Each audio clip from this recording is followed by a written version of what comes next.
The question of how and why the United Nations is the crux of the great conspiracy to destroy the sovereignty of the United States and the enslavement of the American people within a UN one-world dictatorship is a complete and unknown mystery to the vast majority of the American people. The reason for this unawareness of the frightening danger to our country and to the entire free world is simple. The masterminds behind this great conspiracy have absolute control of all of our mass communications media, especially television, the radio, the press, and Hollywood. We all know that our State Department, the Pentagon, and the White House have brazenly proclaimed that they have the right and the power to manage the news, to tell us not the truth, but what they want us to believe. They have seized that power on orders from their masters of the great conspiracy. And the objective is to brainwash the people into accepting the phony peace bait to transform the United States into an enslaved unit of the United Nations one world government. First of all, bear in mind that the so-called UN police action in Korea, fought by the United States, in which 150,000 of our sons were murdered and maimed, was part of the plot, just as the undeclared by Congress war in Vietnam, in which our sons are dying, is part of the plot, just as the plot against Rhodesia and South Africa, in which our sons will be dying, is part of the UN plot. However, the vitally important thing for all Americans, all you mothers of the boys who died in Korea and are now dying in Vietnam, to know is that our so-called leaders in Washington, whom we elected to safeguard our nation and our Constitution, are the betrayers, and that behind them are a comparatively small group of men whose sole objective is to enslave the whole world of humanity in their satanic plot of one world government.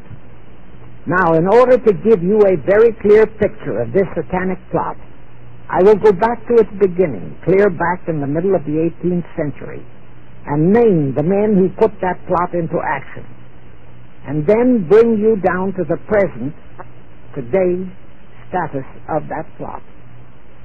Now, as a matter of further intelligence, a term used by the FBI, let me clarify the meaning of the expression, "He is a liberal." The enemy, meaning the one-word conspirators, have seized upon that word liberal as a cover-up for their activities. It sounds so innocent and so humanitarian to be liberal. Well, make sure that the person who calls himself a liberal or is described as a liberal is not in truth a red. Now then, this satanic plot was launched back in the 1760s when it first came into existence under the name of the Illuminati.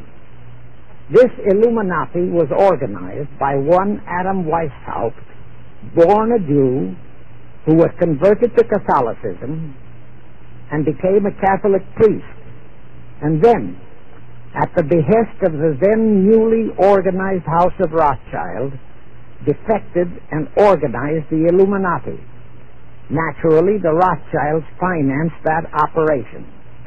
And every war since then, beginning with the French Revolution, has been promoted by the Illuminati, operating under various names and guises. I say under various names and guises because after the Illuminati was exposed and became too notorious, Weishaupt and his co-conspirators began to operate under various other names. In the United States, immediately after World War I, they set up what they called the Council on Foreign Relations, commonly referred to as the CFR. And this CFR is actually the Illuminati in the United States. And its hierarchy, the masterminds in control of the CFR, to a very great extent, are the descendants of the original Illuminati conspirators. But to conceal that fact, Most of them changed their original family names to American-sounding names. For example, the true name of the Dillons, Clarence and Douglas Dillon, once Secretary of the U.S. Treasury Department, is Lepowski. I'll come back to all this later. There is a similar establishment of the Illuminati in England, operating under the name of the British Institute of International Affairs. There are similar secret Illuminati organizations in France, Germany, and other nations operating under different names. And all these organizations, including the CFR, continuously set up numerous subsidiary or front organizations that are infiltrated into every phase of the various nations' affairs. But at all times, the operations of these organizations were and are masterminded and controlled by the internationalist bankers, who in turn were and are controlled by the Rothschilds. The details of how they accomplished the setting up of the CFR in the United States, as also in the other nations, are far too voluminous to be described in this dissertation.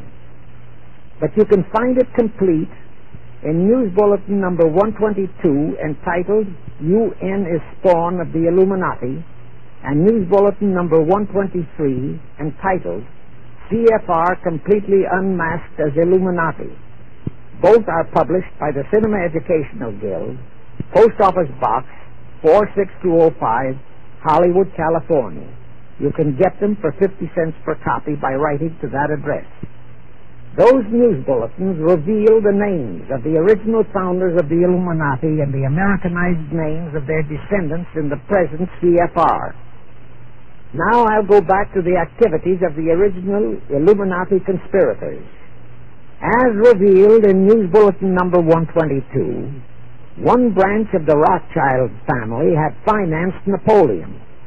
Another branch of the Rothschilds, both branches the real masterminds of the Illuminati, financed Britain, Germany, and the other nations in the Napoleonic Wars. Immediately after the Napoleonic Wars, the Illuminati assumed that all the nations were so destitute and so weary of wars that they'd be glad for any solution. So the Rothschild stooges set up what they called the Congress in Vienna, and at that meeting they tried to create the first League of Nations, their first attempted one-world government, on the theory that all the crowned heads of European governments were so deeply in debt to them that they would, willingly or unwillingly, serve as their stooges. But the Tsar of Russia caught the stench of the plot and completely torpedoed it. The enraged Nathan Rothschild, then the head of that dynasty, vowed that someday he or his descendants would destroy the Tsar and his entire family. And his descendants did accomplish that very threat in 1917. At this point, bear in mind that the Illuminati was not set up to operate on a short-range basis.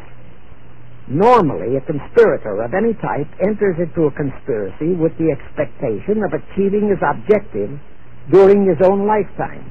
But that was not the case with the Illuminati. True, they hoped to accomplish their objective during their lifetime.